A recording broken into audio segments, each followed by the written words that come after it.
大家好，咁我而家就嚟到呢個惠坊啦，又咁我就今日係嚟買嘢嘅，又應該大家都估到我買咩㗎啦。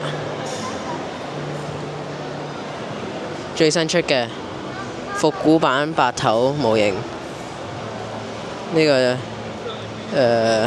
係啦，今日先啱啱出嘅 MTL 29。咁呢，我而家買完就會返去介紹㗎啦。咁我今朝冇嚟買，因為我覺得會好多人啦。今朝好似真係有幾多人嚟買，不過而家就買咗先，跟住之後再返去介紹。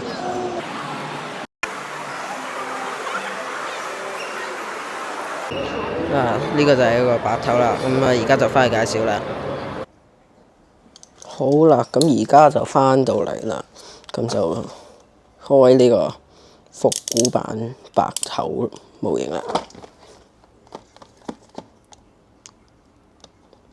我上次呢，又係啱啱出就買咗架輕鐵嘅，今日又係今晚凌晨12點，仲要搶住買呢架黃頭。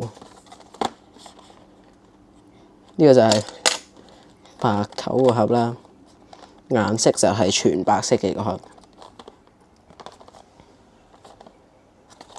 嗱，呢個 MTL 29，佢特別寫明係2024年復古版嘅。咁我哋開嚟睇下先。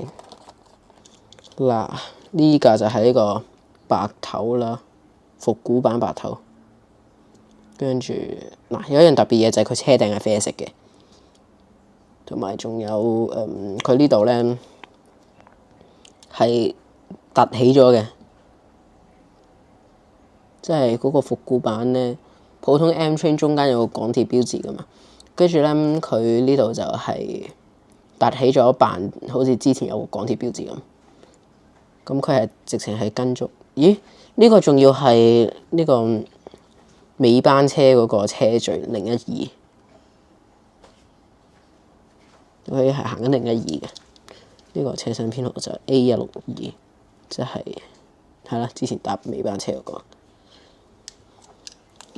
嗱，咁同翻呢個真嘅白頭嚟比啦，兩個嘅車頭就係有啲唔同嘅，就好似我講呢度啦，之前搭白頭都講過啦，下邊呢度咧就係比較圓啲嘅。同埋仲有呢度呢隻窗就好似細隻啲咁嘅舊款嘅白頭。嗱，咁佢呢度呢，打側睇呢個係有埋嗰個嗱，我就叫坑渠蓋嘅呢個，就係第一代 M Train 特別有噶啦。跟住就呢個呢都比較輕身啲。因為有可能微影新出嗰啲就係再輕身少少啦。車頂就係一樣嘅，不過呢個就唔知點解全部變晒啡色。真嗰個都好似係啡色，不過就唔知係生鏽定咩啦嚇。總之1900咧都有啲係啡色嘅，特別係東鐵線轉過嚟嗰啲。呢個係整得幾似復古版嘅真係。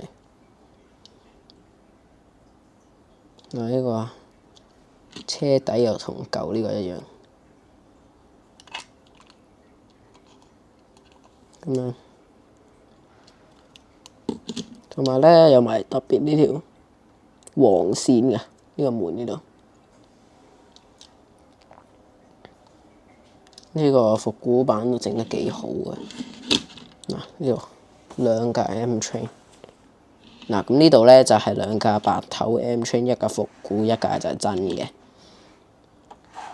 咁係咯，如果大家有興趣睇我介紹埋其他嗰啲模型啦，我仲有兩架巴士啦，三架輕鐵，同埋仲有新出嘅黃頭同 KTT。其實而家我拍片嘅時候係未出嘅，咁呢條片就喺度咁先。大家有興趣嘅話，like 同 subscribe，下條片見，拜拜。